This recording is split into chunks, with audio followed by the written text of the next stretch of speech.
José Martí tem, por dizer así, tem una evolución, como vocês van a poder leer, por ejemplo, en el texto de Franco, que dedica todo un capítulo a José Martí. Tem una evolución de una poesía que estaba más perto de lo que sería el romantismo para una poesía que estaría funcionando como precursora del modernismo, embora no caso de José Martí tenha uma também progressiva direção para uma certa síntese poeta, como são seus versos sencillos no final da sua vida. Este é um poema intermediário que de alguma forma tem características discursivas bastante parecidas àquelas que depois vocês van a observar que aparecen sobre todo en Rubén Darío y en otros poetas modernistas. ¿no? Y entonces este poema dice así, dice, hay una raza vil de hombres tenaces, de sí propios inflados y hechos todos, todos del pelo al aire, de garra y diente, y hay otros como flor que al viento exhalan, en el amor del hombre su perfume. Como en el bosque hay tórtolas y fieras, y plantas insectívoras y pura, sensitiva y clavel en los jardines, de alma de hombres los unos se alimentan, los otros su alma dan a que se nutran, y perfumen su diente los glotones, tal como el hierro frío en las entrañas de la virgen que mata se calienta. No sé si llegan a ver un poquillo cómo comienza este poema. ¿no? Comienza un poco con esta idea dupla, ¿no? de que existen como dois tipos de homens.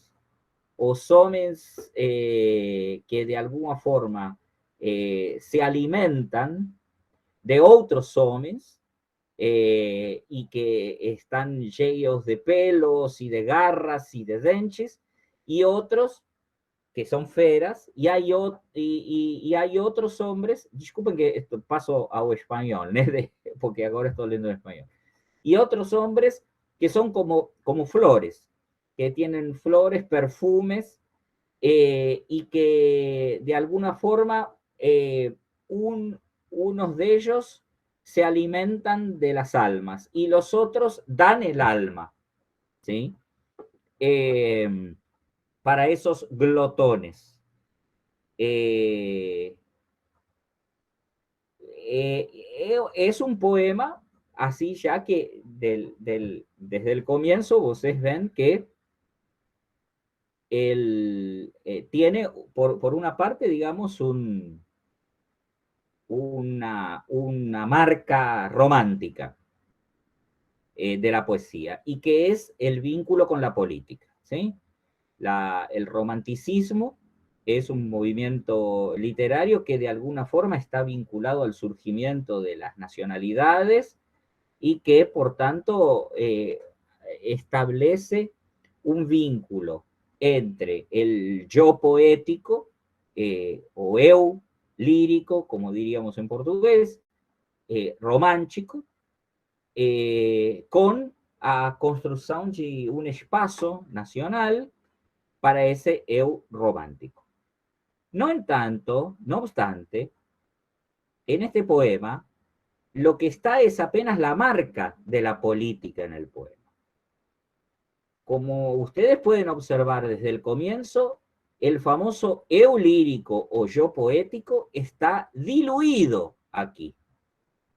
Y esta va a ser una de las grandes marcas que van a modificar la poética romántica de la poética modernista. O sea, el abandono de lo que en el romanticismo se llamaba el yo lírico o el eu lírico en una multiplicidad de sujetos poéticos que no necesariamente tienen esa característica de expresividad romántica de la emoción. Y entonces tenemos un poema que de alguna forma comienza como una especie, si ustedes quisieran, de discurso, ¿no? Como diciendo, como un discurso argumentativo. Existen dos tipos de hombres. Un tipo de hombres que son viles, que están inflados de sí propios y todos hechos de pelo al pie, de garra y de diente, y otros que son como flor y que al viento exhalan en el amor del hombre su perfume. Porque vean bien que unos son hombres, por decir así, que devoran otros hombres, o sea que están marcados por, no sé si el odio, porque no aparece el odio, pero sí por la glotonería, por la idea de que viven de los otros. Y otros que precisamente por el amor de la humanidad, porque ahí dicen que al viento exhalan en el amor del hombre su perfume, al viento exhalan en el amor del hombre su perfume, se refiere el amor de la humanidad, no es del hombre en un sentido estricto, sino de la cultura, de la humanidad, de la especie, que es lo que caracteriza ese amor, ¿no? Y desde el punto de vista formal también observan una serie de imágenes, ¿no? Las imágenes estas del jardín, de las tórtolas y las fieras, o sea, de las aves, de las palomas, ¿no? De las pombas, tórtolas y las fieras, está en un ambiente que podría ser como contrapuesto, ¿no? O sea, por una parte el jardín y por otra parte el espacio más salvaje, si ustedes quieren, o selvático, que sería de esa raza vil de hombres. Y otra cosa interesante aquí es los otros su alma dan a que se nutran y perfumen su diente los glotones, tal como el hierro frío en las entrañas de la Virgen que mata se calienta. Observen ahí lo que sería, lo que se llama como imagen, como recurso retórico, hiperbatón. O sea, hiperbatón es cuando yo altero el orden sintáctico más natural de la frase en español, que sería sujeto, verbo, predicado. Esa última frase que dice, los otros su alma dan a que se nutran y perfumen su diente los glotones, sería, los otros dan su alma para que se nutran y se perfumen los dientes, para que los glotones se perfumen y nutren sus dientes. Tal como, de la misma manera, que el hierro frío se calienta en las entrañas de la Virgen que mata. ¿Observaron la inversión sintáctica? Solo que, claro, el verso precisamente, el hierro frío en las entrañas, ya da primero la sensación de que el hierro está entrando, ¿no? Para matar. El hierro frío en las entrañas y después esa imagen fuerte que es, porque el propio verso separado va construyendo imágenes poéticas. Entonces, cuando yo leo tal como el hierro frío en las entrañas, lo primero que veo es el cuchillo entrando en las entrañas.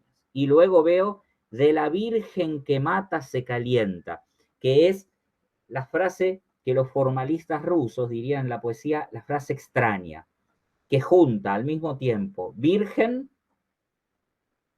mata y calienta, ¿no?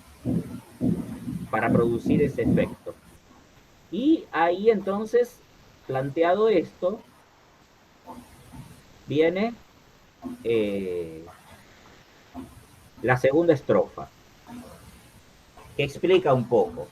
A un banquete se sientan los tiranos, donde se sirven hombres, y esos viles que a los tiranos aman, diligentes, cerebro y corazón de hombres devoran. pero cuando la mano ensangrentada hunden en el manjar del mártir muerto, surge una luz que les aterra. Flores, grandes como una cruz, súbito surgen y huyen, rojo el hocico y pavoridos a sus negras entrañas los tiranos. O sea, no es apenas, no son apenas los tiranos, sino también los diligentes, o sea, los que siguen a los tiranos, los que devoran en ese banquete hombres. ¿Se entiende? Es un banquete al que se sientan los tiranos y es un banquete donde se sirven hombres. La frase nuevamente tiene una inversión sintáctica. Los tiranos se sientan a un banquete donde se sirven hombres. Ese sería el orden natural de la frase de sujeto, verbo y predicado. Los tiranos se sientan a un banquete donde se sirven hombres. Y esos viles que a los tiranos aman, diligentes, cerebro y corazón de hombres devoran. Y esos viles que a los tiranos aman, devoran, diligentes, cerebro y corazón de hombres. ¿Sí? Sí, sí. O sea, no son solo los tiranos, son también esos que diligentes se sientan junto con los tiranos en el mismo banquete para devorar hombres, porque son como los seguidores de los tiranos. ¿Y qué es lo que devoran? Bueno, devoran el mártir muerto. Ese mártir muerto no es un único mártir muerto. Son esos hombres que están siendo devorados. Lo que ocurre es que ahí hay como una especie de, ¿no? Eh, de reviravolta en el poema, ¿no? Porque tenemos, los tiranos se sientan en un banquete donde se sirven hombres. Y esos viles, esos que a los tiranos aman, que a los tiranos siguen, también devoran diligentemente cerebro y corazón de hombres. Pero cuando la mano ensangrentada hunden en el manjar, o sea, para comer, cuando la mano ensangrentada hunden en el manjar, de ese muerto, de esos hombres muertos, del mártir muerto, surge una luz que les aterra. ¿Qué es lo que surge en esa luz que les aterra a los que están comiendo? Flores, flores grandes como una cruz de súbito surgen. Y entonces, frente a esta frente a este acto, no es un acto, digamos, frente a este acontecimiento de que surgen esas flores y surge esa luz, los tiranos y también, obviamente, los que lo siguen a los tiranos huyen, rojo el hocico porque estaban comiendo, huyen pavoridos, huyen a sus negras entrañas los tiranos, o sea, huyen para sí mismos, escapan frente a eso. ¿Sí? Y ahí entonces es que viene un poco, de nuevo retoma el estilo, ¿no? De la primera estrofa, que es más argumentativo, y dice, los que se aman así, los que la augusta razón a su avaricia y gula ponen, los que no ostentan en la frente honrada ese cinto de luz que el yugo funde, como el inmenso sol en ascuas quiebra, los astros que a su seno se abalanzan, los que no llevan el decoro humano ornado en santo pecho, los menores y segundones de la vida, solo a su goce ruin y medros atentos y no al concierto universal. No sé si observan que ahí está definiendo a los tiranos, está diciendo quiénes son los tiranos. Y también, obviamente, los que siguen a los tiranos. Son primero los que se aman así, los egoístas, los que para justificar su egoísmo, justificando su avaricia y su gula, le dan razones. O sea, ponen la razón al servicio de sí propios, de la avaricia y de la gula. Son los que no tienen en la frente esa especie de aura, ¿sí? Que el yugo funde como un inmenso sol en ascuas.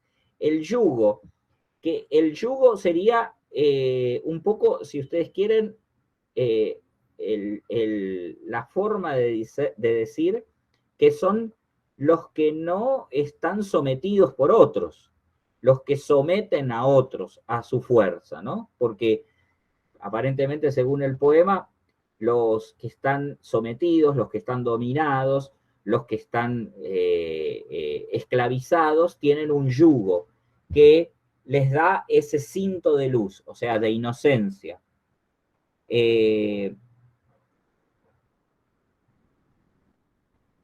Los que no llevan del decoro humano ornado el santo pecho, o sea, los que no llevan el sano pecho ornado de decoro humano.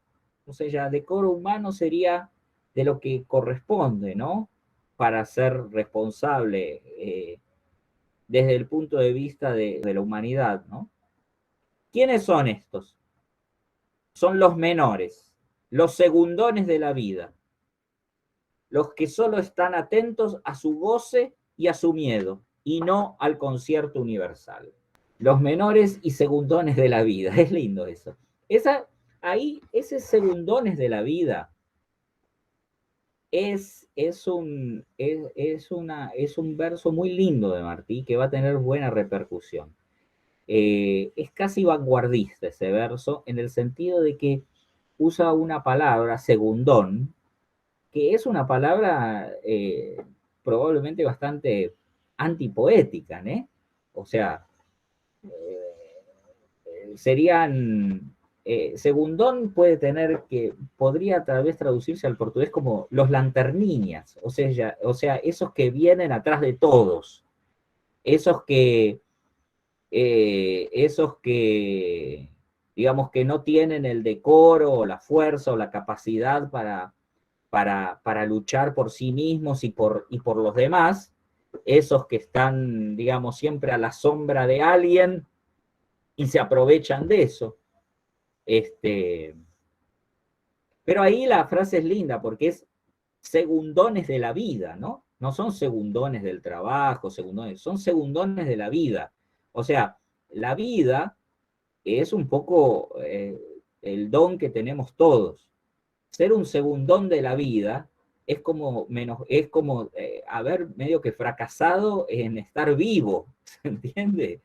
O sea, no se refiere a una cuestión de mérito o de ese tipo, se refiere a alguien que no honra el don que tiene de la vida, alguien que no faz para valer o que ten da sua vida, ¿no?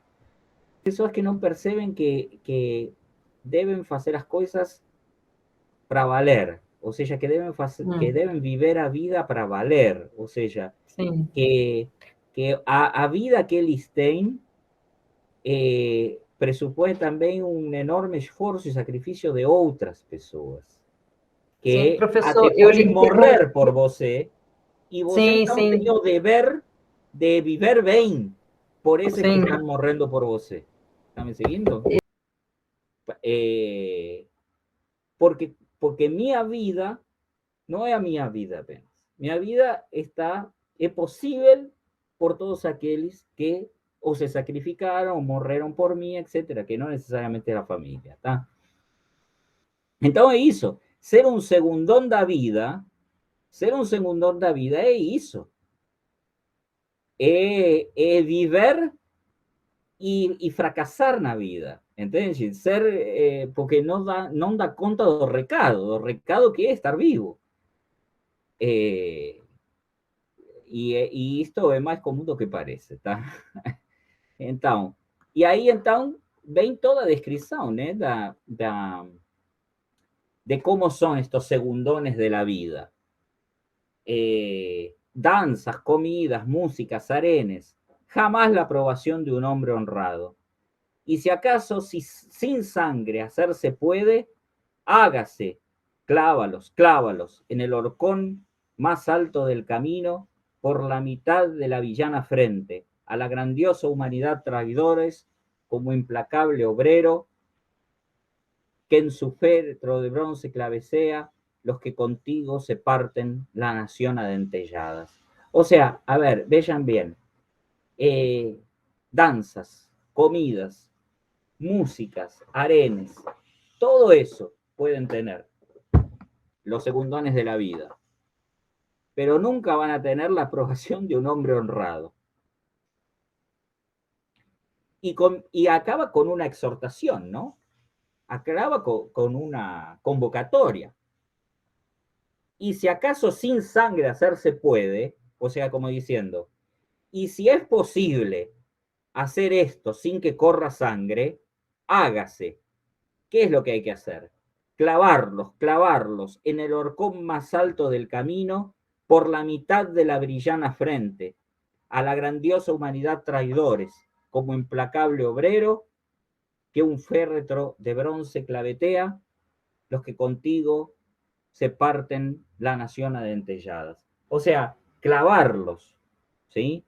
Clavarlos, o en otras palabras, hacer una revolución, ¿no? O sea, clavarlos en el arcón más alto del camino y clavarlos en la mitad de la villana frente y colocar en la mitad de la villana frente a la grandiosa humanidad, traidores,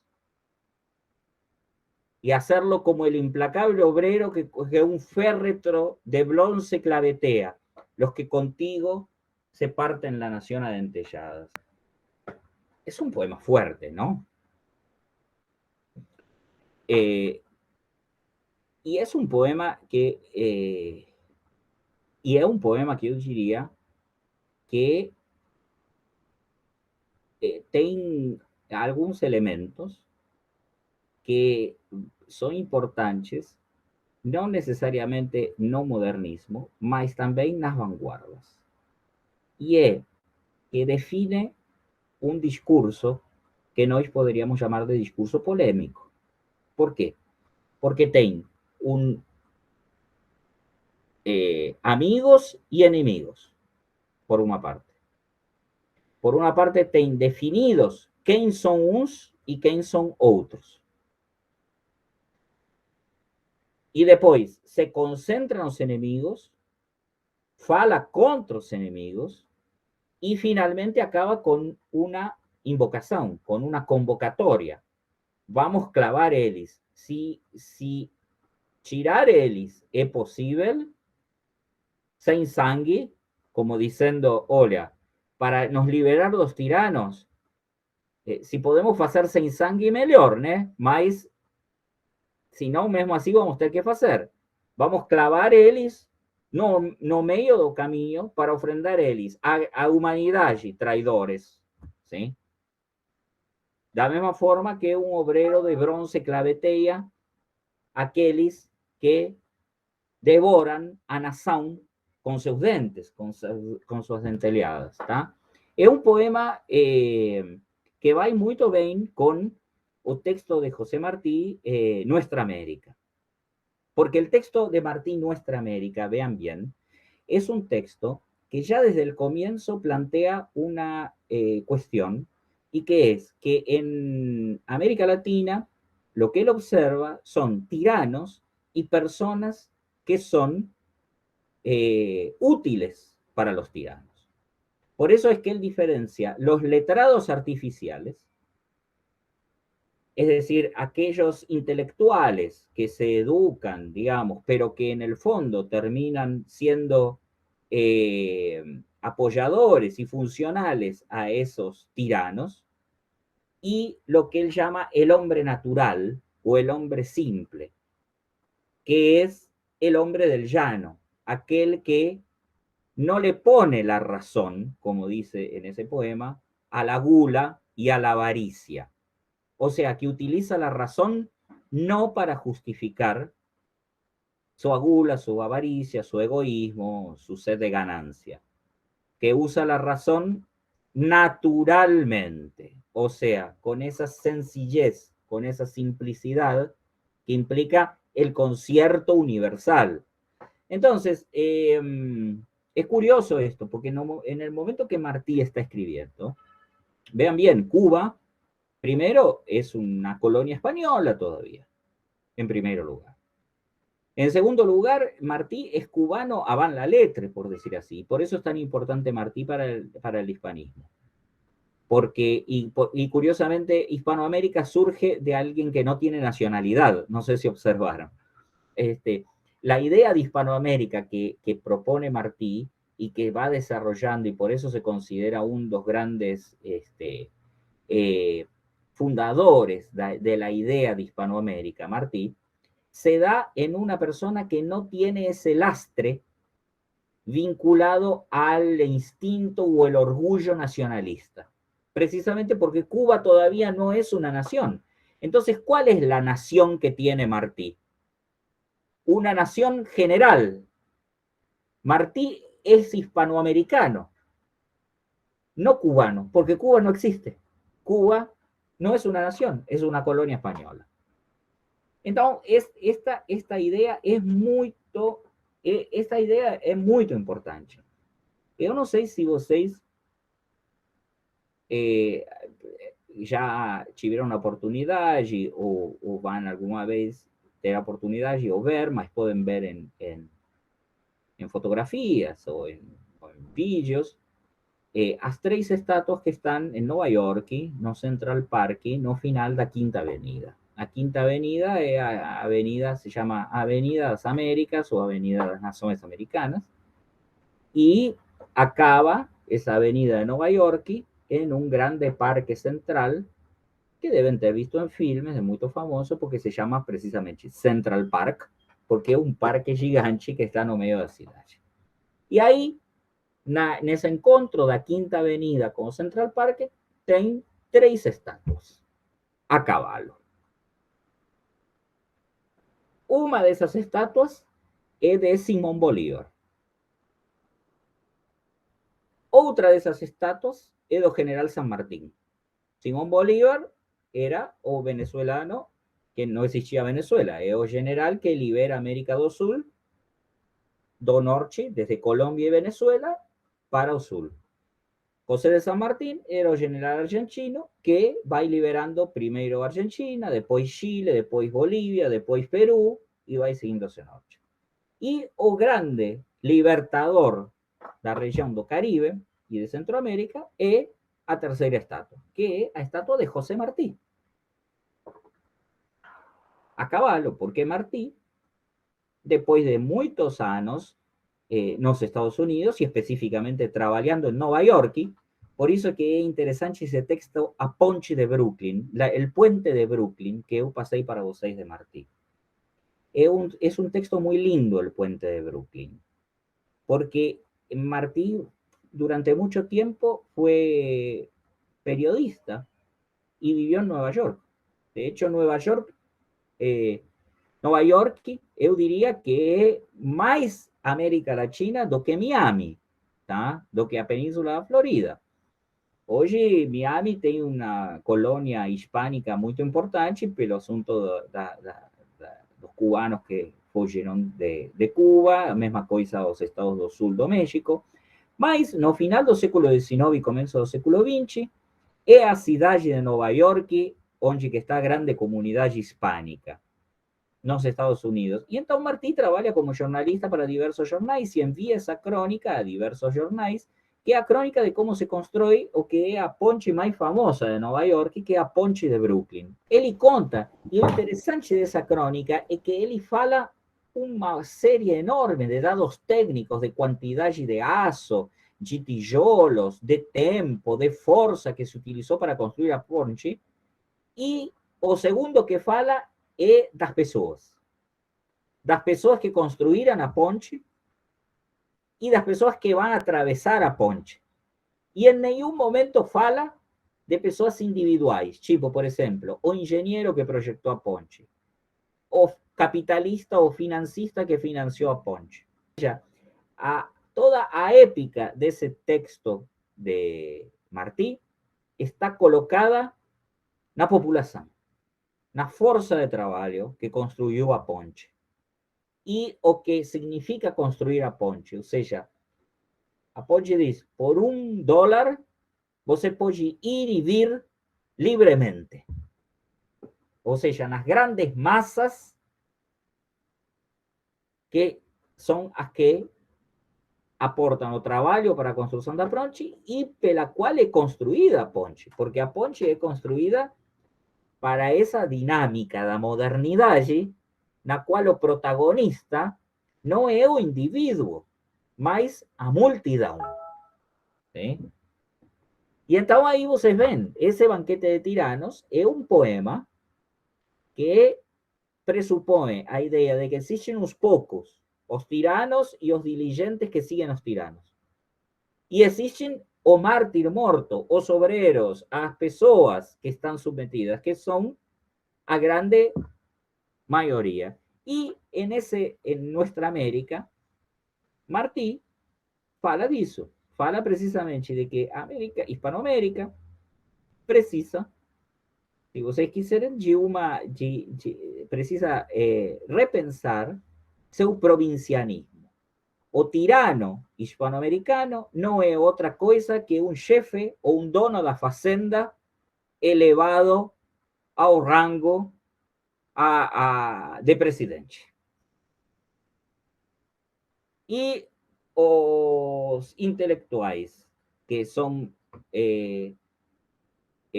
funcionais a essa tirania são como os antigos advogados ou contadores com os quais o fazendeiro faz as contas da sua fazenda. O poema esse, portanto, é um poema que traz um problema político e que traz uma série de imagens que, em todos os casos, não sei se vocês observaram, a ideia do eu lírico está em jogo, por ausência. Esta é uma das coisas que eu falo bastante em bastante das videoaulas. Ou seja, a ideia de que o eu lírico não é uma característica do gênero poético. Ou seja, o eu lírico é uma característica de uma poética em particular, que é a poética romântica. Mas o eu lírico não necessariamente aparece em todo poema.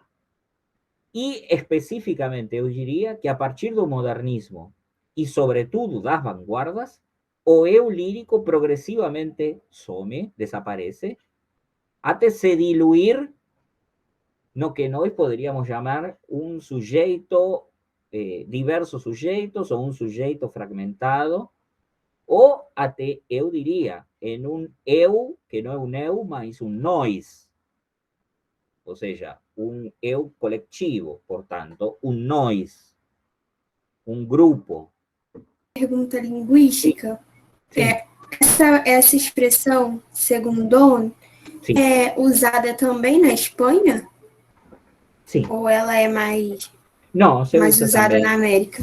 No, es una expresión del español coloquial, que abarca el mundo hispánico, digamos, España, América Latina, todo, Hispanoamérica, etc. Obrigada. Segundón, es un segundón, es una persona sin importancia. Es una persona sin importancia, pero además, digo, no es peyorativo en el sentido de que un segundón es una persona sin importancia que no sabe que es sin importancia y entonces cree que es muy importante, es pagado de sí. Covarde? No, no es necesariamente cobarde, es una persona sin importancia porque la importancia que puede adquirir él depende de un tirano, de un pistolão. Tem muitos segundones, não? Geralmente as pessoas poderosas mandam a falar uns segundones para não se expor, tá? Então, é um segundão, é uma pessoa que, que não tem importância e que ele próprio sabe que não tem importância porque é como uma espécie de cachorro, capallo de um pistolão ou de um tirano, mas é funcional ao tirano, né? Sem esses segundones, que fazem o trabalho mais sujo também, os tiranos também não existiriam. Entende? Sim, verdade. São os segundones governos, da Os rachadinha. segundones do governo, segundones rayadinha, pero aquí es donde está el mérito poético de José Martín, ¿no? Porque él no dice secundones de otra cosa, dice segundones de la vida. De la vida, sim. De la vida, como decir, porque se tem uma coisa que a gente no puede se permitir es ser un segundón de la vida. Todos somos, nuestra vida es lo primero. Entonces, ese don que recibimos. Entonces, si somos segundones de la vida, es como que nós estamos dando a vida por otra pessoa que nem vale, como é o caso do tirano. Nós somos os protagonistas, né? Exacto, no somos los protagonistas ni siquiera de nuestra propia vida. No somos, exactamente como dice Elizabeth, no somos protagonistas de nuestra propia vida. ¿Y entonces quién somos? O sea, si no somos protagonistas de nuestra vida, somos protagonistas de que de nada. Entende? Verdade. Ese protagonismo da nossa vida, no entanto, es un protagonismo para valer. O sea, significa que tomamos decisiones para vivir a vida bien. ¿Tá? Porque los tiranos son protagonistas de su vida. Los tiranos son protagonistas de su vida pasando por sobre todo el resto. Es de actualidad el Banquete de Tiranos, ¿no? Ainda. Es un poema con mucha actualidad. Yo diría que ainda estamos en una situación difícil, donde tenemos un banquete de tiranos muy seguido. Particularmente, a crítica que yo faría a Banquete de Tiranos, digamos, como poema modernista, es que es un poco dicotómico. O sea, esta cosa dos maus y dos bons, ¿sí? Os únicos intermediarios son los segundones de la vida, que están bien descritos. Mas cuando você ve, por una parte está o tirano y por otra parte está o mártir morto. Entonces, ya desde el comienzo del poema, plantea un poco una cierta contradicción irresolvível, que es una cosa bien do modernismo. Se da no apenas na categoría moral das pessoas, mas también na categoría erótica das personas. Por ejemplo, o modernismo plantea una imagen femenina que está escindida totalmente entre a virgen, a mujer virginal, pura, mãe, esposa, etc. Y por otro lado, a prostituta, a puta, a mujer sensual, a mujer erótica. No modernismo, ante cada una de esas imágenes femeninas, tem un acorde cabelo, tem acorde cabelo ruiva, perdón, loira, para virginal, y acorde cabelo moreno o ruivo para a mujer sexualizada, por decir así. Y aquí, no comienzo del poema de Martí, está esa dicotomía también. O sea, os homens que son feras que desgarran, que comen, que se ensangüentan, que son cruéis, y os homens que son como flores, que perfuman, que son mártires, que son bondosos, ¿se entiende? Esa dicotomía é uma crítica que eu faria a essa poética modernista. É uma dicotomia que não dá conta do que depois o poema vai, por dizer assim, falando muito mais. E que os tiranos não são somente o problema. Os tiranos são os segundones da vida, ou seja, todos aqueles que seguem os tiranos.